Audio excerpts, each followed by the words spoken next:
everybody. Welcome to yet another stream. So far, so good.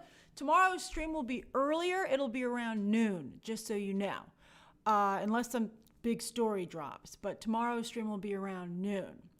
Thank you for joining me today. We have 3 great stories to go over. Hey, everybody. It's so nice to see your enthusiasm. It makes me so happy. You guys are the best. I love these streams with you. So yeah, streams are back on. They're happening. They're happening consistently. It's exciting times. So very exciting. Let's get to today's 3 stories. Of course, as always, the way live streams work is that we'll do the 3 stories. I'll talk to you about it while we're going. If you join during the stream, like Landon Sanders just did, you get a shout out. Then at the very end of the stream, for the final 10 minutes, you can ask me anything that you would like. I don't have to answer you, but you can try. So I take your questions for the final 10 minutes of the stream, and then I'll do some shout-outs. All right. Hold on. Here we go. Story number 1. Boop. Okay, so yesterday evening, there was an exclusive, but it ended up being a disappointing exclusive. It never even trended because it's just, I think it's a combination of too new and also, as I said, disappointing. So it was announced that DC is doing another television show with Greg Berlanti, and it will be on the CW. We thought maybe they were phasing out the CW, but they're not. Happy birthday, ES. Happy birthday. But they're not phasing out the CW. They're creating more content. What? That's right. As Raphael pointed out, and we haven't even met her in the comics yet, which I think is another reason it didn't trend. There's nothing to be excited about because people don't understand the character. So let's talk about, first we'll talk about CW versus HBO Max, then we'll talk about the character and something that was revealed in the announcement. So, CW versus HBO Max. Some people say, hey, why can't we have both? Why not both? Well, the problem is that they're not consistent. They're not a match in terms of not just quality, but also tone. You simply cannot have a crossover between the CW shows and the HBO Max shows. So when something goes to CW, you know it can never interact with the HBO Max shows, which are, I have to say, I'm sorry, better. I know some of you really like the CW shows, although I think even people who've been watching CW shows feel that they've gone down in quality, over the past few years. So I'm not quite sure why they would add another one, and also what are they becoming? I know that the CW shows pretty much hold up that entire network, that and Riverdale. Although, as Josh Loves Movies just pointed out, Riverdale has also had some problems with fans, but it's still going well. It's still going. So, that's the issue. So I know that some people are still ride or die CW DC fans, but I feel like your numbers are dwindling. And I think that the new dawn is for the HBO Max DC shows, because those shows are just phenomenal. Titans is like exists in the in-between, and I know some of you are bringing up Stargirl, which I feel is when I was watching it, I thought it was a very good show. But I think Stargirl is just like, it skews too young. And and again, I think because it probably can't even go over to HBO Max, it's hard to get invested in it. So I'm disappointed that this character, I'm also disappointed probably because of the way the costume's going to look, to be quite frank with you, and who's going to be working on it, and the type of actress they're going to get. All of these things go a little bit down market when you're dealing with CW, which is unfortunate. And also, I think that they don't really help the characters anywhere beyond people who like the CW shows, right? For instance, the Batwoman television show. Hey, Martin Anderson, thanks for joining. That certainly has a strong fandom that's emerged that are very into Batwoman. But it's not propelling the comics. It's not helping the character in the long run. They're not telling stories on the live-action CW show that are going to help the character and that might be, that are going to become part of the lore of Batwoman. I mean, there's more behind-the-scenes drama than there is on camera. And so I think that's unfortunate. Also, as I said, I think the costumes are not great. Like Javicia Leslie, she doesn't look great in the Batwoman suit, at least what we've seen so far. And so I feel bad about that. I'm worried about that quality of the conversion of the character. So that makes me very, very, very nervous. I mean, Javicia Leslie seems like a lovely person, but it doesn't look good. And Roy, I think that Supergirl's costume looked okay, but then she got caught up in like, oh, she has bangs now. And the show just became so feminist that even someone who is myself a feminist felt that it was just too much. Hey, Lexman65. All right, so as Lucas said, what the heck is this Wonder Girl stuff? I thought she was Wonder Woman. I'm confused. All right, so let's transition to that discussion. So a lot of people are excited that this is going to be a Latina character who's supposed to be from Brazil, and I think that's fabulous, and I hope they cast. We'll see if we'll see if colorism becomes an issue here as well. But anyway, it describes further. We get a little more information on her here. Did I give Lexman65 a shout out? If I didn't, hey, Lexman65. So she is the daughter of an Amazon warrior who apparently hooks up with the Brazilian river god. That's pretty cool. It's a little bit like Wonder Woman, but with a different set of mythology. You know, Wonder Woman's mom Hippolyta hooked up with Zeus. Now you have a Brazilian character whose mother hooked up with Amazons, quite the dating pool, with the Brazilian river god. And I think I just someone point out that you could do like Indian gods. You could. I mean, you could have like throughout the world, you could have check in with different mythologies. And I think that could actually be a really interesting way to move forward. Now, it's said that this character was actually created by Joelle Jones and that she is Wonder Woman in the Future State upcoming story where we'll first meet her. But in fact, when the Future State is over, she's going to be the new Wonder Girl in the current timeline. So that's what it is. You're going to meet her in her future where she's the new Wonder Woman, but in fact, hey, enter for none. But in fact, it'll be, I agree, Patrick. I don't know how a CW budget's going to do any of this correctly. So she's actually the new Wonder Girl. So she's not the new Wonder Woman. She's the new Wonder Girl with that more of a cutesy look that you see there. I think that's a bit of a bait and switch. And I very much like the way that she looks in DC Future State. So the fact that I thought I was getting a new Brazilian Wonder Woman, but instead we're actually getting a Brazilian Wonder Girl, which, is a sidekick. And so I have mixed feelings on that, quite frankly. So we'll see how it goes. I also have to tell you that Joelle Jones did a horrible job with Catwoman. Just horrible. I've tried so many times to read that comic because I like the character so much. And the artwork is so good. Joelle Jones is a fabulous artist, but she is not a writer. So, at least not with Catwoman. Maybe something will click with this character, but it's very, very disappointing the way the Catwoman comic has progressed. And the fact that she's still on it. So anyway, we'll see what happens here. We'll see who they cast. We'll see what the suit looks like. These are things that I'll cover in a standalone video. But no, Patrick, Joelle Jones is not writing this show, but she's writing the comic for this character, the standalone comic. So that's where I'm a little bit nervous. I try very hard to specify things. Something I've been noticing lately, sometimes I feel that people twist my words, and they do for clickbait, but I've noticed that some people innocently hear things incorrectly that I've said. Maybe because I speak very quickly, maybe because some of you English isn't your first language, maybe I don't know what it is. It's weird. It's like playing telephone. Like, for instance, yesterday I was talking about New Mutants. Hey, Lucas. And I said, this character, that Charlie Heaton plays is very much like the one that's on Sabrina. And a lot of people were like, oh, it's different actors, Grace. And I was like, I never said it was the same actor. I said the characters were the same. And people weren't being mean in that case. They genuinely misunderstood what I said.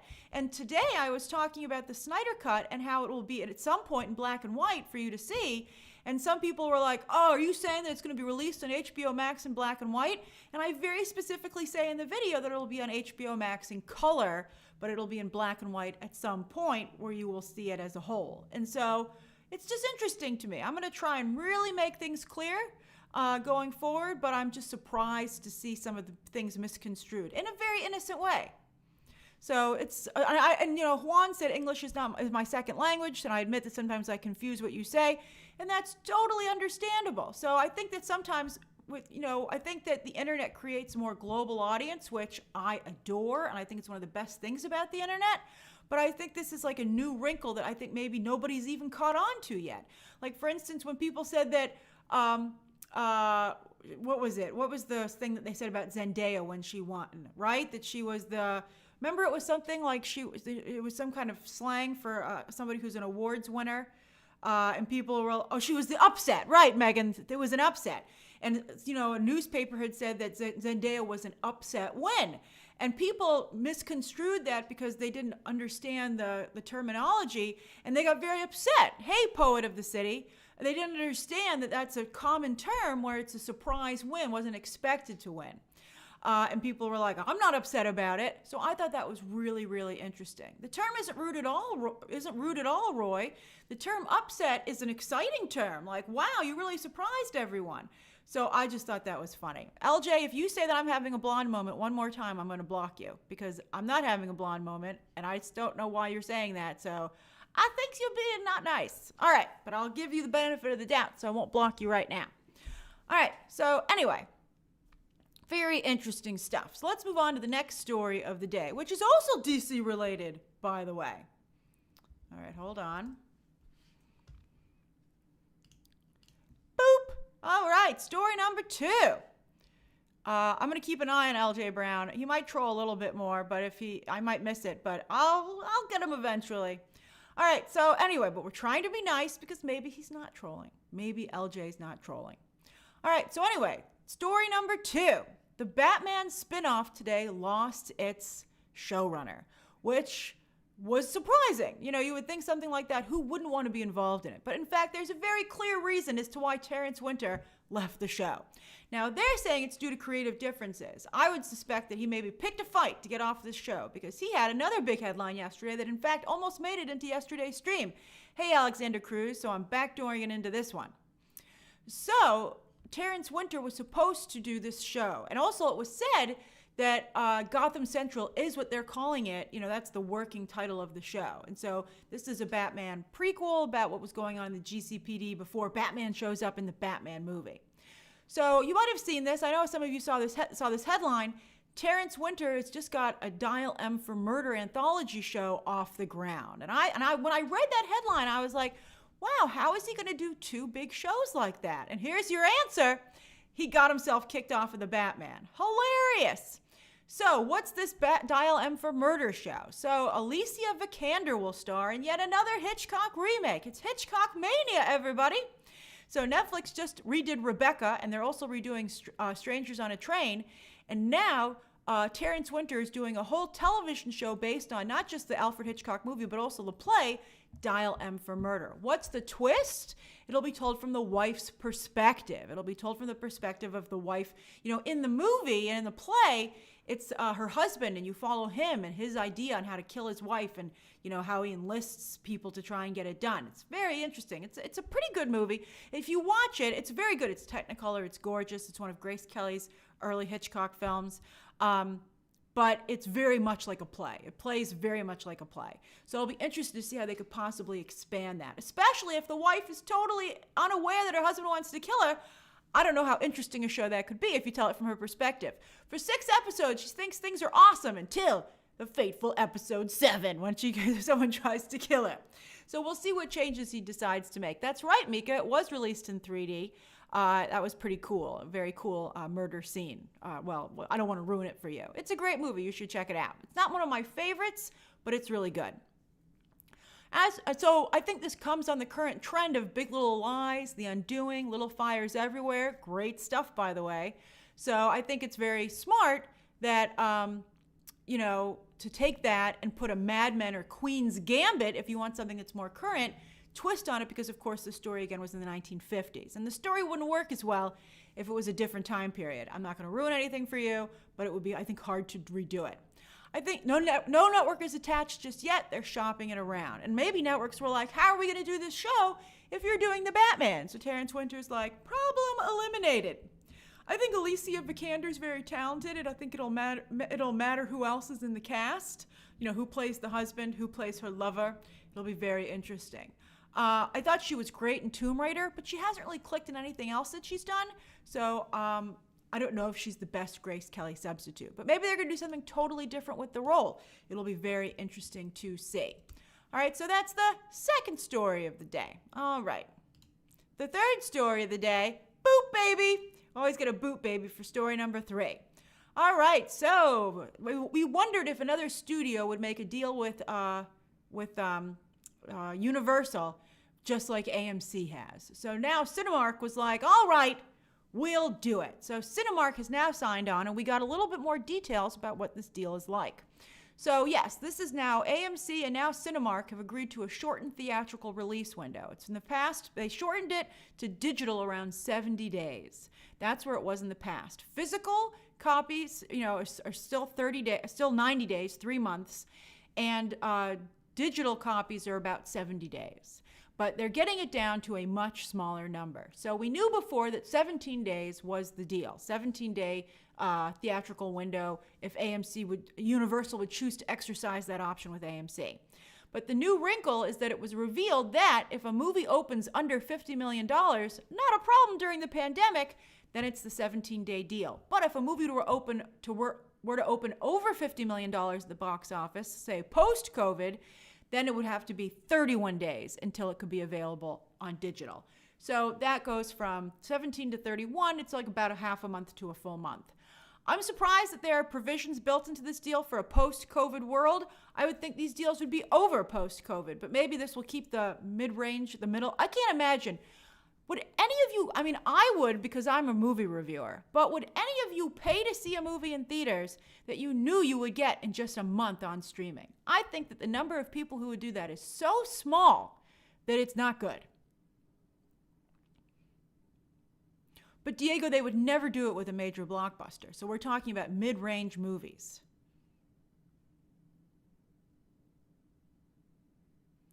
Like a Marvel, like Universal doesn't have to exercise this deal on every movie. It's only for some films. That's an interesting one. Lucas says if it was cheaper than $20. So if you had an AMC movie card, then you might do it, right? If you had the Regal or the AMC Unlimited, then it would be free for you to go, basically. So maybe that would work. But I don't know about that because, I don't know, in New York City, it's a lot of work to get to go to the movies, So, if you just wanted to go to a movie and it was free, then maybe you would. But I can't see people, making a big day out of it, I think it'll be very interesting. We'll see what happens. Some people are saying this is the end of movie theaters. I wouldn't go that far. I wouldn't go that far at all. I feel that it's not going to work. I think that I think 70 days is a good window. I think you need that 70 days. I think that anything less, I think this is a good thing to do during coronavirus, which is probably going to last through now, it looks like the midsummer. So this will keep movies coming out and movie theaters open. Right? So that the 4 million people who want to go to $4 million worth of people who want to go. TJ, it's okay. So let me explain this to you for those of you, because it's not written up here because this is a live stream. All right. So this is the deal for those of you who weren't following or I was going too fast. All right. So for any movie, the current deal is that it's about 70 days to go to streaming and 3 months, 90 days to go to a physical copy that you can purchase. That's the current theatrical window. However, and remember, Netflix wanted to shorten that. No one would agree, and that's why Netflix had to buy some movie theaters. Now, because of the pandemic, AMC cut a deal where they can release their films 17 days after release if they cut AMC in on the revenue of PVOD. However, when Cinemark signed on, we got a new addendum to the deal where if the movie opens under $50 million, then it can come out on streaming 17 days later. However, if it opens over $50 million, then it's 31 days. So 50 million is the watershed mark. So I think this would be seen as a way to save the mid-range movie after the pandemic, but I personally don't think this is going to work, to be honest with you. I'm glad, TJ, I figured it out. I'm glad I explained it. I just don't think that it's going to work out. I think that in the long run, the 70-day window is good. I think that this only is good for the pandemic to keep everybody in business and to keep movies coming out and keep movie theaters open. I think that this would have to be gotten rid of immediately once. They probably won't, because studios, they're companies, they want to try and make a buck, and I think they'll find out very quickly that it's just not a good idea. All right, so what is NATO saying about this, Lloyd? I don't believe they had an official announcement. I think right now movie theaters are panicking because it doesn't look like it might not even be okay for May for movies to open. You might be looking at July. So I think they're just like, whatever we need to do to keep movie theaters open right now. All right, so those are the three stories of the day. It is 4:57. You can ask me anything you'd like until 5:07. Mika says, thoughts on Songbird on PVOD? Well, I think they realized that, it's very much a timely film, and I think that they just wanted to release it. And I think they wanted to make sure that probably you could see it before it got smattered with bad reviews and word of mouth, maybe. I mean, think about it. Songbird was it trended for being just so irresponsible, and I agree with that. So I think, if you're going to watch it, you're going to watch it right away. And so they want to make sure that as soon as people know about it, it'll be available. Cozy Feels, as I said yesterday in yesterday's stream, I think Wonder Woman will probably be decided this week. Because I heard Monday, but, a new wrinkle was added on Friday with this HBO Max idea that AT&T has had. So they're going to have to make a decision shortly. As I told you before, a long time before, they feel they have till December 1st to make that decision. So they could take that time. Christian, I haven't gotten a screener for Prom just yet. I did get my screener for Ma Rainey's Black Bottom. That embargo lifts on Friday, and I'll review it after I review The Mandalorian. I'm going to watch it tonight, in fact, so I'm looking forward to that. But I will get a screener for Prom, and I will review it. Let's see here. Hey, Fidel, no tea beyond what I spilled some tea in my Zack Snyder video. Juan, I am going to review Mank for sure. It might be next week, though, at this point. I feel like I just have to review it before it hits Netflix. I think no one's seeing it in theaters. Oh, Sean, thoughts on Pieces of a Woman trailer? I thought Shia LaBeouf did a great job. And I felt very bad for his character. I don't like it when, women feel like they are the only ones who have any valid feelings when it comes to children. I think that really discounts, fathers. I don't like that. I mean, unless a father shows that kind of behavior, then I wouldn't just write someone off right away. It's hard to have sympathy for someone who makes such a horrible mistake with their child and is so mean to their husband. But that's why I'm going to wait to reserve judgment until I see the movie. ES, you're bored on your birthday. That's horrible. Have you not caught up on everything? You should watch The Crown. You could watch The Queen's Gambit. You could watch The Boys. Have you watched Umbrella Academy? That's all great stuff.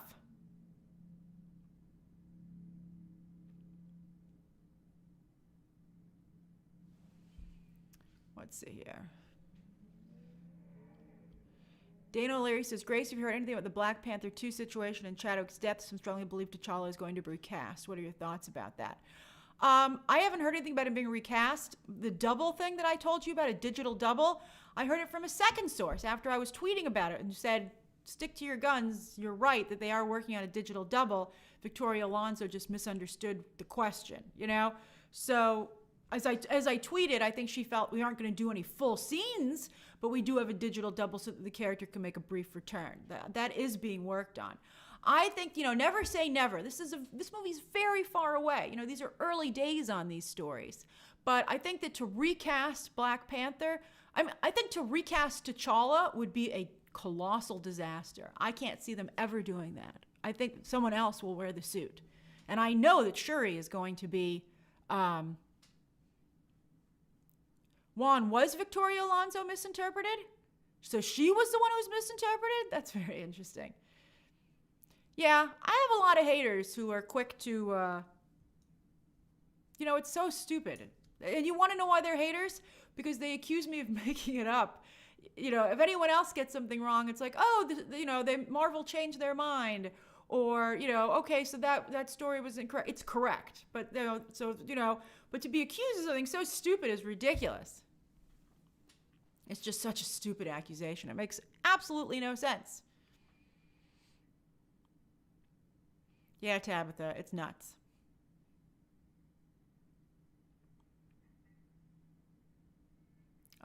Thank you, Drew Brano. That's very sweet of you to say. Thank you, Roy. And when something changes from what I told you, I'm very fortunate to have such great sources and to have people who wanted to do that and give me that information. I vet it all, and when something doesn't happen, I explain to you why. Like I explained to you the Spider-Man situation, that it was in one of the test sequences that they were going to do, and they put it in digitally because it was just a sign. It was just a sign on that construction at the end of Spider-Man Far From Home, and they decided not to do it. Thank you, Fidel. That's very sweet of you. Who's leaving? Bye, Michael. Oh, hello to you in Israel, Yuval. Diego, you have Disney Plus, huh? I hope you're enjoying it.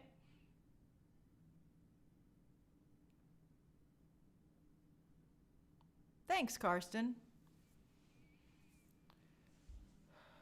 Let's see here. What else?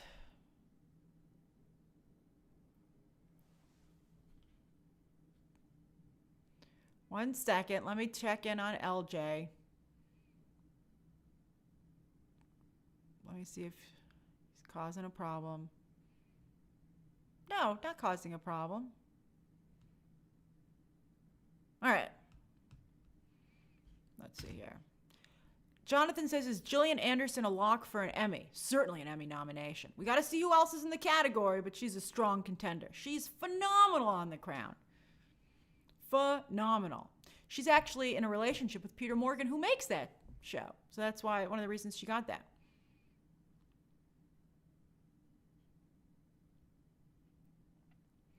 Lloyd says, Grace, what are your thoughts on the COVID-19 vaccine race? That's an interesting question. I'll just tell you quickly. I would be nervous to take the first round, but that's not going to be available to the general public first anyway. They're like the people who are the most vulnerable and first responders. Let's give them this experimental vaccine. I'm like, well, I don't know if that's the nicest thing to do to them. I mean, it does something. It uses medicine and technology that was never used in humans before. Is Aaliyah here? Aaliyah revealed that she is a member of the test group, which I think is very brave of her. And, people need to do that to see if it works. And so she's a hero for doing that. And so Aaliyah, yes, Aaliyah, there she is. She's in the Moderna study. Aaliyah, I'm so glad that you did that. Moderna is the one that I think seems to be the better of the two. So I think that's great. How did it feel okay? You said that after you took when you feel you got the actual one, it made you feel a little sick, but then you got better. I'm waiting for Aaliyah's response. Type, Aaliyah, type. I'm sure she's typing. It's not like a text message where I can see the little dots and know that she's doing it.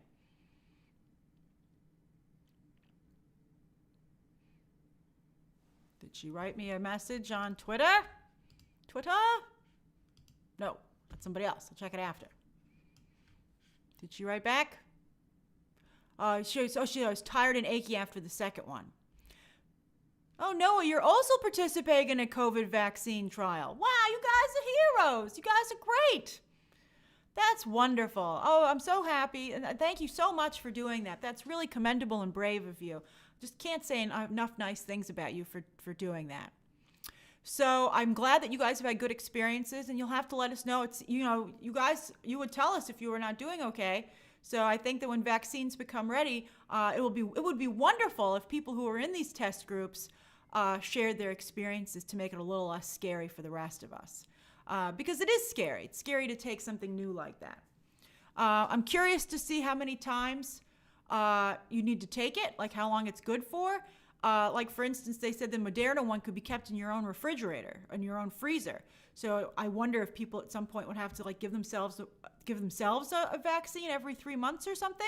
That to me sounds like really crazy. But we'll see. All right, we have 1 minute. Spent a lot of time talking about the vaccine.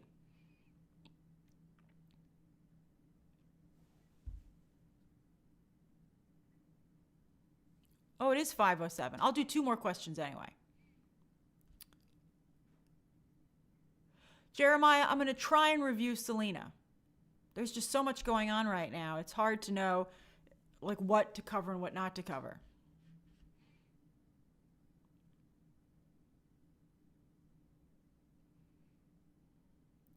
Oh, Keith says, both Keith and TJ asked me what I thought of the Red Hood look in Titans. I think it looks pretty good, actually. I'm curious to see how it looks in action, and I'm curious to see how this new season is. I've thought that season 2 was so crazy because sometimes in season 2, some episodes were brilliant. Like the Superboy episodes were so good. But then some episodes were so bad that I'm like, I can't believe I watched this show. So, like the finale, like the way Wonder Girl got killed, I can't believe that's how Wonder Girl got killed. I was like, that should not have killed Wonder Girl. That was ridiculously stupid. But I like Superboy so much. I'll check out. I'll have to see how the third show. I'll cover the trailers for sure. But there hasn't been that much of an interest. T.J. Williams, I think Hawk and Dove will leave because Hawk got another show. But I like Hawk and Dove on the show. But it's true. There's really not that much space for them. All right, so it is 5:08. I'll do 2 minutes of shout-outs, everybody, so no more questions.